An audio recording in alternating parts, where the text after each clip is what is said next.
انا جربت ما يقرب من 37 برنامج مختلف، ودول احسن ابلكيشنز منظمه لي دنيتي كلها ما بين شغلي كطبيب، وان كان دي فيها كلام حاليا انا مستمر كطبيب ولا لا، بس يعني هنسيبها دلوقتي، وما بين كمان شغلي كفريلانسر. والحمد لله وصلت ان تصنيفي بقى رقم 1 في مصر على اب وورك كيوتيوب مانجر، وكمان ما بين شغلي الخاص اللي معايا بره الفريلانس، وكمان كتابه المحتوى للسوشيال ميديا من فيديوهات وتنظيم مع الشباب في التيم تبع الموقع تبعنا، وحتى مذاكرتي في علوم الدين، يعني انا لسه بادئ قريب بحاول التزم باذن الله. ده كله متنظم على البرامج اللي انا هقولها لكم دلوقتي.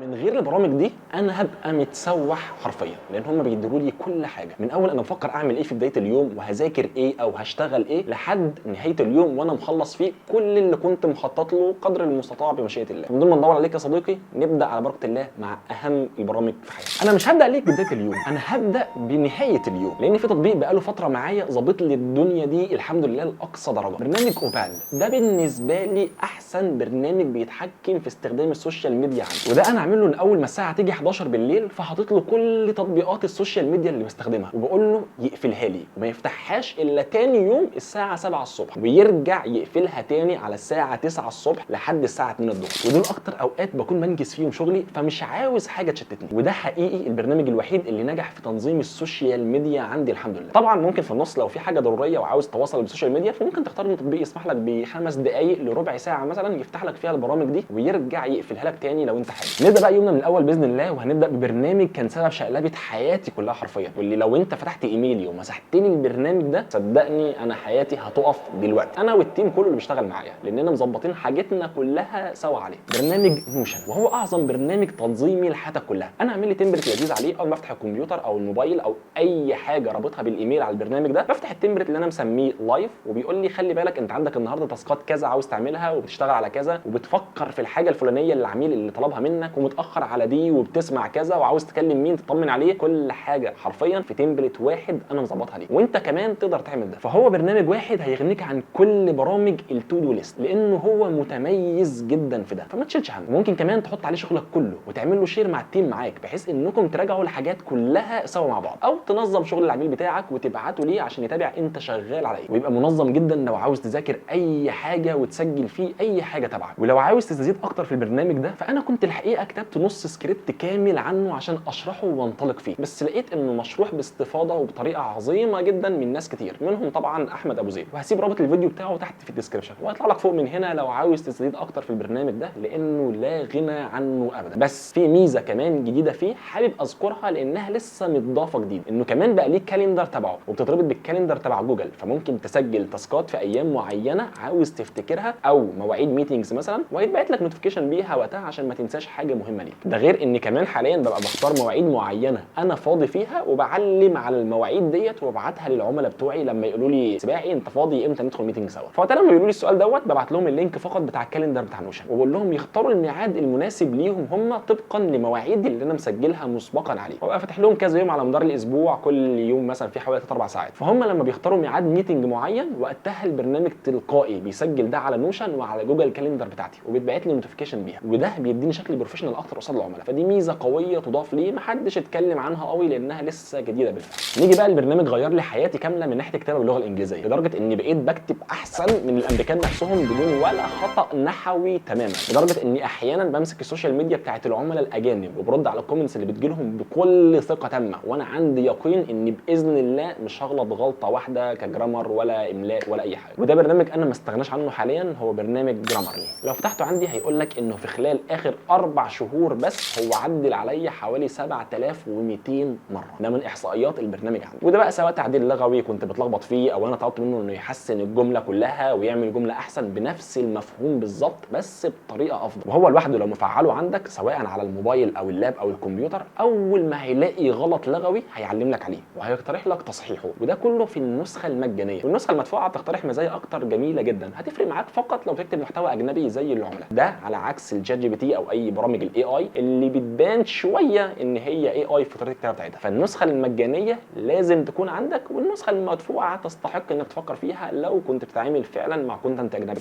برنامج تنظيمي تاني ومسهل لي حياتي جدا عن الاول. انا حقيقي لقيت احسن برنامج بيحل لي مشكله ال 300 تاب اللي بفتحها وانا بشتغل مع العملاء فوق دي، وتلاقي الكمبيوتر بدا يهنج وانا مش عارف التاب بتاعت الشغل اللي فين فيهم اصلا. فده اكستنشن بسيط بنزله من على جوجل كروم، بتخليني افتح اي عدد تابز انا عاوزها وبعدين اديهم اسم معين، وليكن التابز ديت تابز الشغل، وحبه تانيين مع بعضهم واحطهم واسميهم مثلا تابز المذاكره، وحبه تانيين ديت التابز الدينيه لحاجه مثلا اكون بستمع ليها، وتابز تانيين يا عم ده تابز الترفيه او اي حاجه معينه انا بستمع ليها معينه، وهتلاقيهم ظهروا كلهم جنب بعض كده في الاكستنشن دي. تقدر تقفلهم كلهم مره واحده وتعملهم حاملين فما ياثروش على سرعه الجهاز عندك ولا اي حاجه، ووقت ما تحب انك في وقت معين تشتغل على حاجه منهم فتفتحهم تاني. فالاكستنشن دي اسمها تابز اوتلاينر، هتقدر تلاقيها على طول من اكستنشنز جوجل. هتحملها عندك ومبروك عليك يا صديقي، حياتك باذن الله هتبقى اسهل زي شات جي بي تي. اعتقد مش محتاج اتكلم كتير هنا، مين يعني ما يعرفش شات جي بي تي او جيميناي او غيرهم، وازاي بقوا مسهلين عليا حاجات كتير جدا، واكيد عليك انت كمان لو بتتفرج عليا. انا بالنسبه لي شات جي بي تي يتميز في حاجه، ان تحديثه الاخير مخليك تعيش تجربه الفويس مسج بطريقه خياليه. هي ما بقتش فويس مسجز، بقت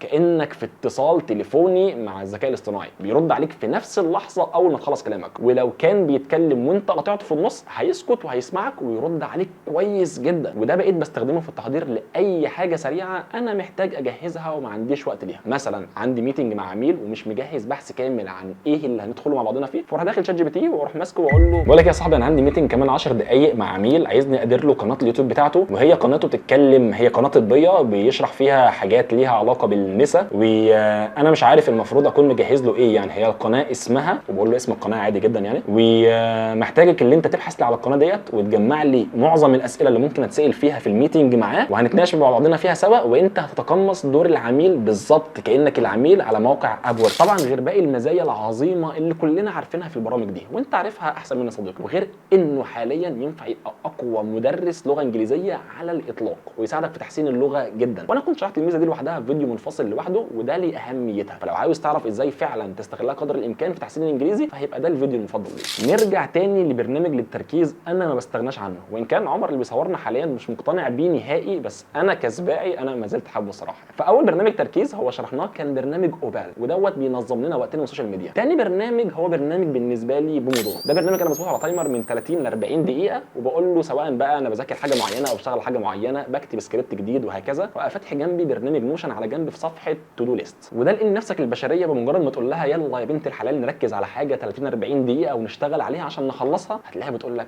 طب انت ناسي انك نسيت تطمن على صاحبك اللي كان معاك في اولى ابتدائي حياته عامله ازاي، ولا انت ناسي انك كان المفروض تطلع كيس زباله بره، على فكره انت ما شربتش قهوتك النهارده، لا احنا نخلص الحاجات ديت بعد كده نبتدي نشتغل على بسيط. انا بروح كاتب اي حاجه من دول تخطر على بالي وبروح كاتبها صاحبي في اولى ابتدائي كيس الزباله اشرب القهوه، واروح كاتبها على نوشن ولا لها كده خلاص تمام، اي اوامر ثانيه مفيش حاجه، خلي بالك تطلع لي باي حركه في النص كده، فاروح واخدها منك واكتبها على نوشن واركنها خالص ال 30 40 دقيقه لحد ما نخلص التاسك بتاعنا، وبعد كده هو هيرن لنا هيقول لنا خد لك استراحه وليكن 10 دقائق ربع ساعه على حسب انت ظابطه على ايه، وترجع تكمل بتاسك جديد. فهو في اختلاف بيني وبين عمر اللي بيصورنا حاليا، بس يعني لو انت حبيت تدوس في برنامج بومودورو ان شاء الله يكون مفيد ليك. برنامج تاني هو كان سبب رئيسي في اني اشتري الايباد بتاعي، وهو برنامج جود نوتس، وده متخصص في المذاكره وتسجيل معلومات وكل حاجه انت ممكن تتخيلها. انا للاسف ما عنديش مكتبه كتب في ايدي لان مكتبتي الخاصه كلها في الايباد ده. انا عارف ان مفيش شعور امتع من ملمس ورقه كتاب معين وانك تقعد وانت ماسكه في ايدك كده بتقرا فيه، ده شعور جميل انا بحبه لاقصى درجه، بس للاسف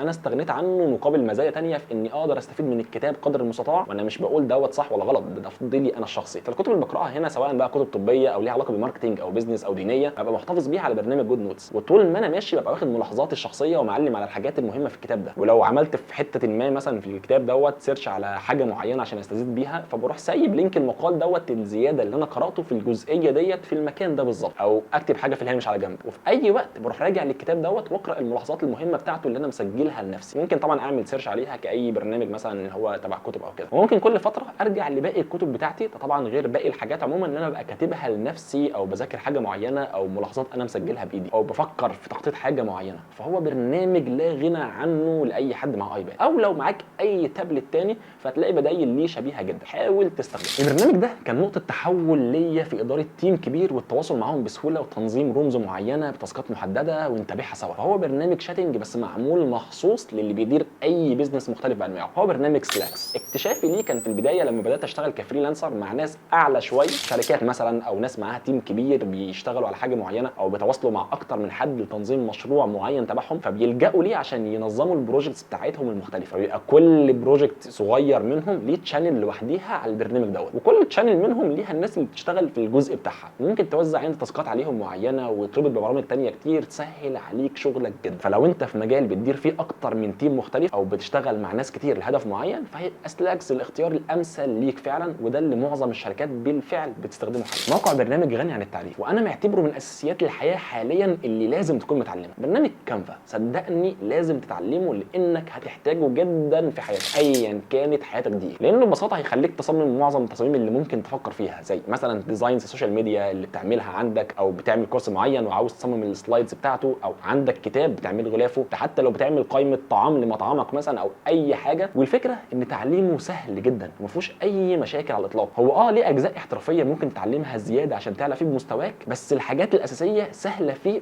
ولازم تتعلمها. انا بتعلمي ليه واستخدامه بقيت بسرع جدا من اي تاسك فيه تصميم عاوز انجزه، ولما بشتغل لاي عميل مثلا حتى على برنامج نوشن مثلا، احيانا بعمل له تصميم بسيط عشان اضيفه له ويشرح الدنيا اكتر. وكمان في مقالاتنا على موقع فريلانس زاويه لما بنحب نشرح حاجه بصوره معينه بنروح نظبطها على كانفا عشان نعرضها ليك. وهنا دي فرصه مهمه ان احنا نعمل دعايه لموقعنا فريلانس زاويه، وهو اول موقع عربي متخصص لمساعده الفريلانسرز ايا كان مستواهم ايه، وهتلاقي عليه كورسات مجانيه تاخد بايدك باذن الله، من اول واحد ما يعرفش حاجه عن الفريلانس لحد واحد باذن الله بيشتغل على اكبر مواقع العمل الحر. خد لك لفه فيه لان الموقع هيفرق معاك جدا في رحلتك دي. نرجع تاني بقى لكانفا ونقول اننا هنا مش بنقلل من البروفيشنالز اللي بيشتغلوا بحاجات معينه محترفه زي مثلا ادوبي فوتوشوب او ادوبي الستريتور وهكذا، وانا معايا التيم اللي بيعمل لي بالفعل تصاميمي اللي كانفا ما تعرفش تعملها، بس في الانجاز كانفا هيلم لك للاساسيه ليك لو انت محتاج حاجه سريعه شخصيه. اللهم لك الحمد، لما بدات السوشيال ميديا تكبر عندنا بدات احتاج اني ارد على عدد اكبر من الاصدقاء اللي عندهم استفساراتهم، فكانت مهمه اني اتابع مسجات الانستا والفيسبوك والتيك توك، وبعدها كومنتس اليوتيوب وكومنتس الانستا والفيسبوك والتيك توك. دي كانت مهمه شبه مستحيله ليا، وده لاني لازم اتنقل من هنا لهنا لهنا واشوف دوت واشوف ده واشوف ده.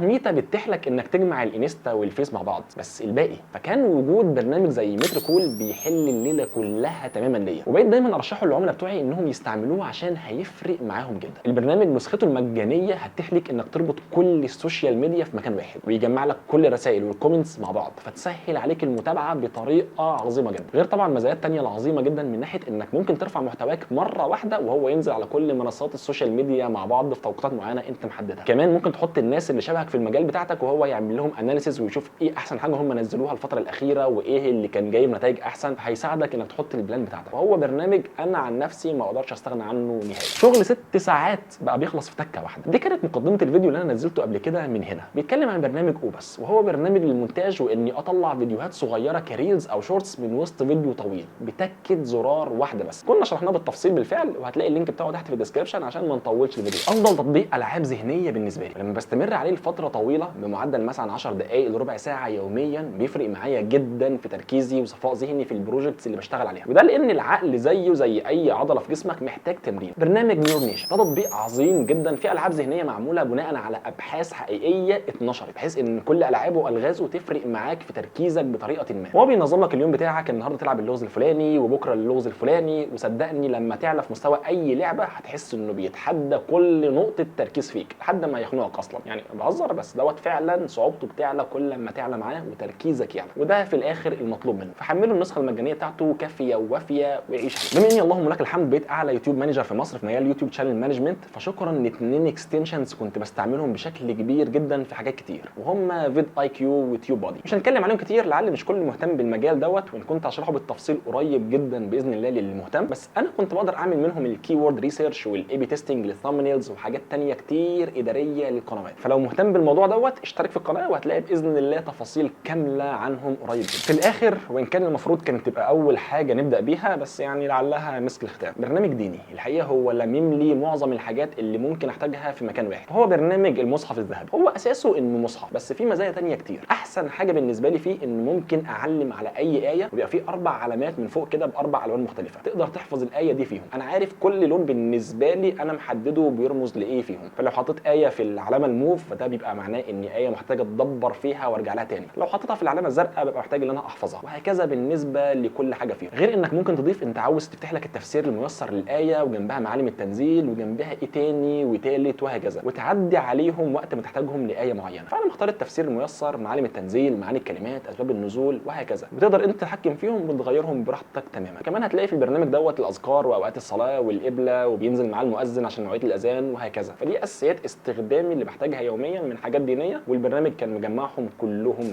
كده وصلنا لاخر فيديو التولز اللي انا بستخدمها بشكل يومي وما اقدرش استغنى عنها تماما. طبعا هتلاقي كل البرامج ديت مترتبه تحت في الديسكربشن، بحيث ان انت لو عايز تروح لاي حاجه فيها اتمنى ان هي تكون فارقه معاك ان شاء الله ومنظمه لك وقتك. لو محتاج اي حاجه بعد كده تخص مجال الفريلانس، فاتمنى انك تكون لقيت القناه المناسبه ليك، فاشترك في القناه يا صديقي، وباذن الله هتلاقي فيديوهات قادمه بتتكلم عن كل حاجه تخص الفريلانس، ونحاول نساعد بعضنا في الرحله العظيمه ديت. اشوفكم على خير، السلام عليكم. هتحملها عندك ومبروك عليك يا صديقي، حياتك باذن الله هتبقى اسهل زيي، مش زي قوي يعني عشان انا طالع عيني برضه ساعات. ما تاخدهاش دي عبراني. هياخدها هو هيصدق اصلا، هيعملها ابيض واسود. سلام يا بسام. من هو الصامد المغامر فيه وجه السيل، هنصور امتى يا عمر؟ لا كده مش هنشتغل، كده مش هنشتغل يا جماعه. قلنا ان كله يعمل سايلنت.